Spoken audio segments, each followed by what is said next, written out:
كتاب الله دستوري وخير الخلق أسوتنا.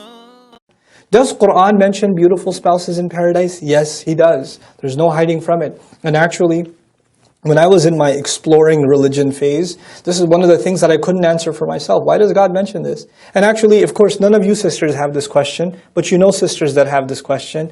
Brother, Quran talks about these spouses for men in paradise. What do women get? None of you have that question, of course, because you know someone who does. Right? So I'm just talking to that someone. You can tell them about their confusion when we're done with this discussion. Because never has a sister come to me and said, I have this problem. She says, my cousin, my friend, there's a sister I know who was asking me, and I was wondering how I could answer her. Okay, we'll play along, that's fine. No problem. So, but the question actually arose in my mind too. What's the deal with these kinds of like sensual rewards and beautiful women and all of this stuff? And they're physically being described too. This surah actually minimally describes them physically. But even then, why? And I was kind of seeking the answer, and rahimahullah, I had very brief conversations with this man, Dr. Israr Ahmed. Very briefly did I get to personally meet him. And it was one of those, it's a very intimidating personality, rahimahullah. He passed away. And he was actually visiting New York, and he's sitting there, and the first time I saw him without his hat on, sitting on the couch, and one of the uncles at Marhub's house, he's just sitting there, and he's lost in thought. He's got like Pat Riley slick hair back, and I was like, yeah, that's scary. So I'm just sitting next to him, awkward silence, and of all the things that could have come, I had so many questions. I was like, so, why does Allah talk about Hur in paradise? Oh God, what have I done? That's all he knew of me. Okay. So he tells me something. This is his own insight, but I found it profound. He said that he said it from one perspective, and then actually an elder that I love and respect a lot, again in New York, and shared with me another perspective, piece of wisdom that it satisfied me at least. I don't know if it'll satisfy you, but I'll share what I found to be satisfying to me. He said, young men in a society that are exposed to fahsha all the time, the thing that the Prophet fears for his ummah is shamelessness the most. And our religion, compared to any other, is the most conservative and the most restricting when it comes to interactions between men and women. From dress code, to the kinds of conversations you can have, to khalwa, to being alone with a non-mahram, to the settings and gatherings and things like that. It has the most restrictions. After all, you guys haven't gone through it, but if you get a chance, go back to the recordings and go through Surah An-Nur. Surah An-Nur talks about even the code of people coming and knocking on your door, that they shouldn't just walk into your house. Let the women make the arrangements and be in a separate place and all of that. Like, there's like a proper code, and so much so that there are hours of the day where your children can't walk into the bedroom. They have to knock outside. You have to have code put in your home for gender interaction. It's pretty amazing stuff. How boys after a certain age or kids after a certain age can't share a blanket. They can't even share a blanket with each other. There's so many incredible restrictions about this stuff. There's so many precautions about this stuff in our religion.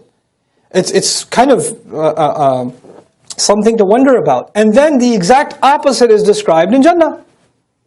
Right? This is a young man, he's got no restrictions, he's got beautiful spouses and this and that, and they're this beautiful and that beautiful, and their attributes are being described. And Dr. Sahab rahimahullah said, this is precisely why. This young man is going to go to college and he's going to keep his eyes low, and there's going to be a girl barely dressed. He's going to say, hey, how you doing? And he's not going to look back. He didn't say it that way, but he's not going to look back, and he's going to say, Allah has better for me. No, Allah has better for me. Allah has better for me. And he's just going to keep himself safe. Even though his raging hormones inside are asking him to, his eyes are begging to look. His curiosity is begging. The opportunity is there, the freedom is there, the youth is there, the energy is there, the looks are there, everything is there for him, but he says, no, I'm going to hold back, I'm not going to do it. I'm not going to even take one step in that direction. Allah has better for me. All his friends are heading in that direction and he doesn't, and then it's only a matter of Allah's brilliant justice that in Jannah, the drinks that we were forbidden, He offers. The joys we denied ourselves, Allah offers and says, look how you held yourself back. Here you go. Enjoy. Go ahead. I've opened that door for you. So it's actually the reversal of the same restrictions Allah has put on us in this dunya. That's why haya is so important here. You want to party in Jannah, you better watch your haya here. Allah doesn't deny that we have temptations. He doesn't deny that we have thoughts. He doesn't deny that, waswasa comes to us all the time. Read psychology on how many times men think about these things in a day, the average man. You can't deny this, that it's there, that Allah put it inside us. زُيِّنَ لِلنَّاسِ حُبُّ الشَّهَوَاتِ مِنَ النِّسَاءِ, number one. But Allah will allow that to be exercised in Jannah in this way. Now, the second issue is Allah described this for men. How come He didn't describe such a thing equivalent for women? We get multiple wives. How come they don't have multiple husbands, etc., etc.? If you want to be really crude about it. So, this was another bit of wisdom. It was actually, I was asked to do an experiment at Sunday school. I was asked to conduct an experiment. It was an experiment with a bunch of teenage boys and a bunch of teenage girls. And to both, the question to be asked was, so if you could have anything you want, as many times as you want, without any restrictions, nobody will find out, you won't get any trouble, and it's not going to be, you're not even religiously liable. You could have whatever you want right now, what would it be? Okay? What would it be? And so like about 100 boys are being asked that are teens, and 100 girls are being asked that are teens. The boys have an ijma' in the ummah. There's no variation. I mean, other than spelling errors, there's no diversity in the answers. The interesting response actually comes from the girls.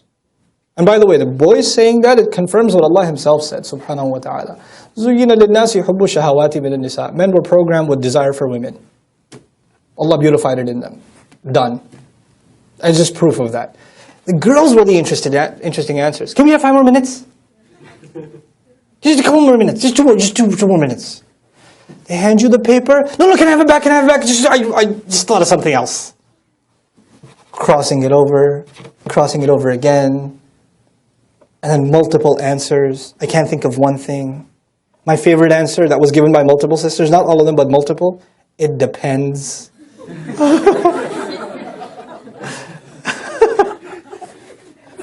It's too good.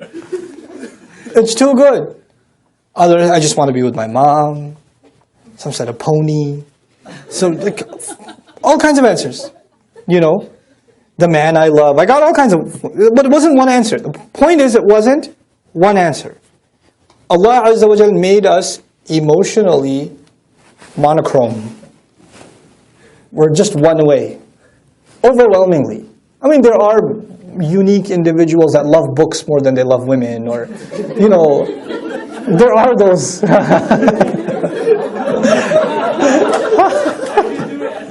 How do you do it? Okay.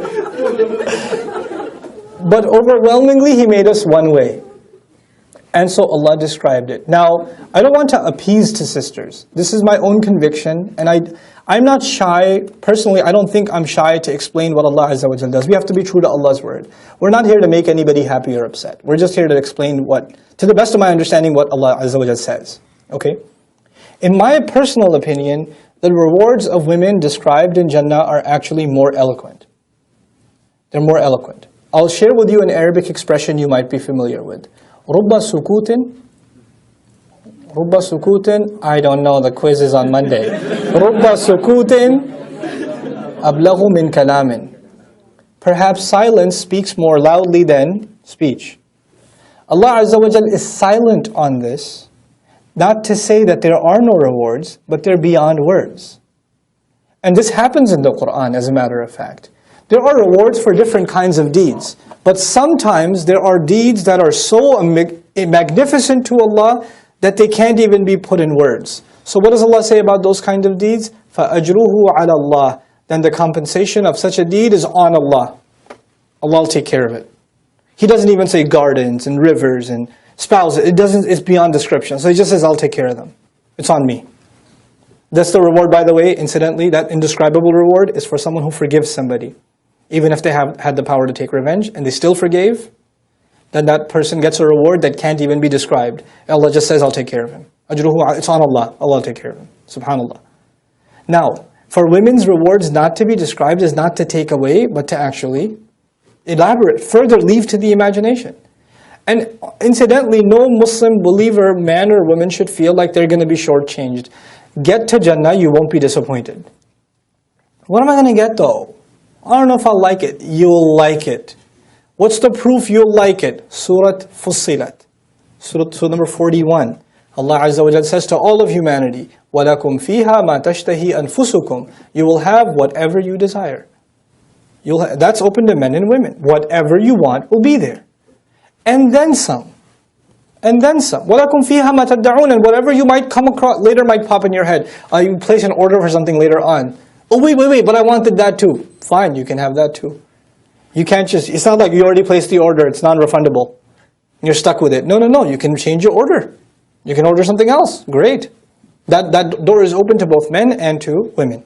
آمنت بالله وملائكته وكتبه ورسله واليوم الآخر والقدر خيره وشره من الله والبعث بعد الموت لا إله إلا الله